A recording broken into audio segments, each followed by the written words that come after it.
I'm going to go Royal Giant at the river. Boom. I'm not going to let you build up that push, right? It is time to go back old school. And for those that are new to this channel, you can check out a playlist on my channel for detailed breakdowns. What I typically will do in these types of videos, I will battle a number of battles and then I will break them down, both mistakes that I make and mistakes that my opponents make, to help you guys, those that need it, get better at this game. And for those of you that are interested, I will show this battle after this breakdown. This battle against Golem actually started with me dropping Royal Ghost here in the back. My opponent then dropped Golem, and then once the Golem got about here, dropped the Night Witch, which again, typically in Golem decks, you're going to see Night Witch. Now, two things I was thinking: apply pressure this side, and how I was going to not take out the Golem, but take out the Night Witch, because in many cases, the supporting troops are more important to take out than the actual win condition. And I knew I was going to drop Fireball and arrows eventually on the Night Witch, even though the Golem would make it to the tower. But I did cycle the Fisherman here on the right side in anticipation I was going to make some kind of a push like this. Knowing Golem decks, they typically will run sometimes E-Barbs, but Mini P.E.K.K.A. or Lumberjack, so I knew I was pretty safe and would be able to defend and get enough damage here on this side to make it worth it with the Royal Giant. Now, after not worrying about this side and letting it do its thing, I had to worry about this side. I knew I was going to be able to take the Night Witch out with Fireball, arrows. The next thing I had to do was to cycle my skeletons to get back to my Fisherman. Why? So I could go ahead and pull the Golem to activate King Tower. And as previously mentioned, I went ahead and cycled the little Larry so I can get the Fisherman out here to activate King Tower. But almost more important than all of that, all right, was the Firecracker, the super busted, most busted card in Clash Royale history. I knew I was going to be facing against the busted evolved Firecracker. So therefore, you have to be forward thinking and anticipating and all the above. I knew I was going to save my Fireball for the Firecracker alone once she is evolved. And just after that play, as you can see, the Golemites just popped and the King Tower is activated. Your boy made a mistake. Now, my opponent went Mini P.E.K.K.A. at the river, immediately at the river. I did correctly place the Royal Ghost to pull the Mini P.E.K.K.A. However, I underestimated the health of the Royal Ghost, thinking it could absorb one more Mini P.E.K.K.A. shot and not make it to the tower. However, that did not play out the way I wanted it to. The Mini P.E.K.K.A. did make it to the tower. I should have played the E-Spirit, and that was my mistake, to pull the Mini P.E.K.K.A., stun it, and therefore probably would not have gotten the hit. It's these kinds of plays that can cost you battles. It definitely made it harder for me to win. Very important screenshot here is I want to share everything I was thinking. Number one, the obvious is my opponent drops Night Witch, therefore you know Golem will be coming at some point, so don't let your opponent, especially if you're playing against Beatdown, build up any kind of push. My evolved Royal Giant obviously was in cycle. I knew his Mini P.E.K.K.A., one of the number one defenses to the Royal Giant, was not in cycle because my opponent just played it. Therefore, I wanted to get as much damage on this tower as possible, and as you can see what the Mini P.E.K.K.A. did on this side.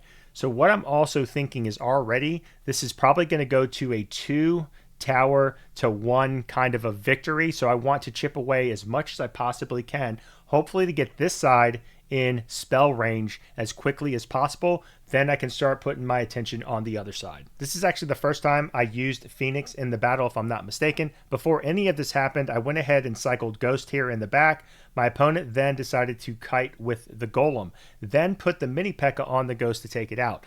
I anticipated some of that level of interaction. He wasn't just going to go with a Golem by itself type of a thing, that he was going to support that with something. So therefore, that's why I wanted the Phoenix down, chip away at the Mini P.E.K.K.A. as much as possible. I also knew I was going to play the Fisherman to pull the Golem to buy myself a little bit of time. And as I had mentioned before, thinking about this going to a 2 tower victory, 2 to 1, I would defend this side a little bit, but not that much, because eventually my opponent would take it. So there's no point in spending your energy and elixir on that side.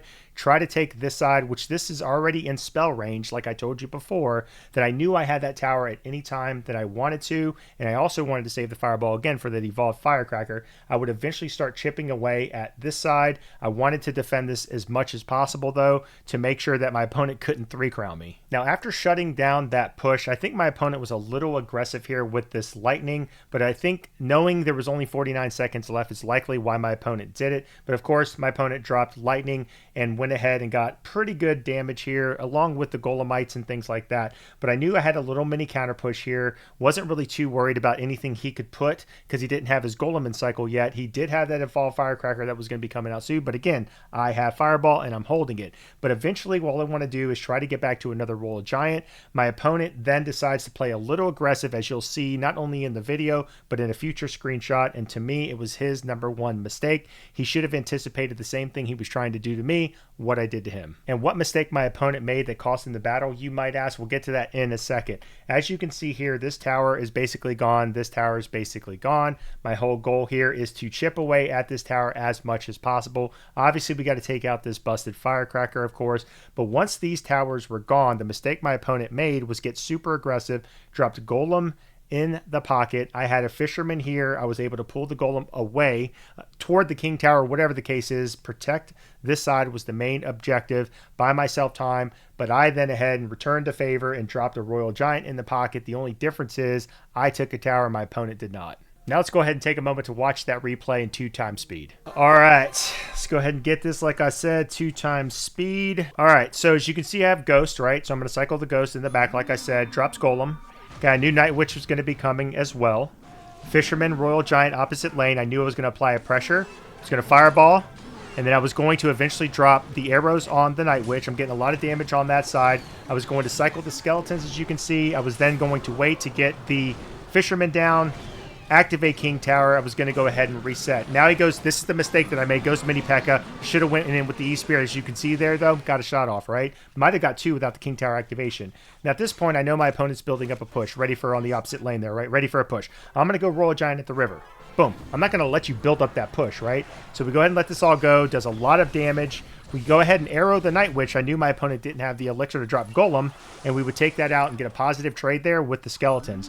Apply pressure with the Ghost. Knew he would go Mini P.E.K.K.A. Why I dropped the Phoenix to take care of the Ghost. I was going to pull the Golem, buy myself some time. Knew he would go Log. I would distract with the Skeletons. Took all that stuff out. He goes Lightning. Got some pretty good damage there as well. Had to go in with the arrows also. Was going to now start to tap on the other side to make sure I can get some damage. As I mentioned before, I was going to go to a 2-1 victory. Keep that pressure up. I could take the right side at any time. He is now getting a little bit desperate. I was going to then pull the Golem again. Now, at this point, I knew the tower was going to be gone. I was going to allow my elixir to build back up, but I didn't want to get 3 crowns. Wasn't worried about the firecracker that's now gone. This was his mistake, right? Pulled the Golem, and now I'm going to pocket that Royal Giant, and my opponent dropped Night Witch at the same time. Have a nice day. Take care. GG's, and peace out. And there you guys have it. Hope you enjoyed the video and this detailed breakdown session. Show this video some love if you want to bring back these types of videos. I love making them. Also, let me know how you guys doing on Path of Legends and Trophy Road. Currently in Grand Champion, looking to push to Ultimate tonight, and for the first time ever, I am going to try to push to top 1,000. So if you're not currently subscribed, please consider doing so. It'd be greatly appreciated. Above 8,000 trophies, I can easily make it on Trophy Road. I can easily make it to 8,500, and I will be pushing to 9,000. Anyways, I wish you guys all the success in the arena. Thank you again for all the continued support. Until the next video, everyone take care and peace out.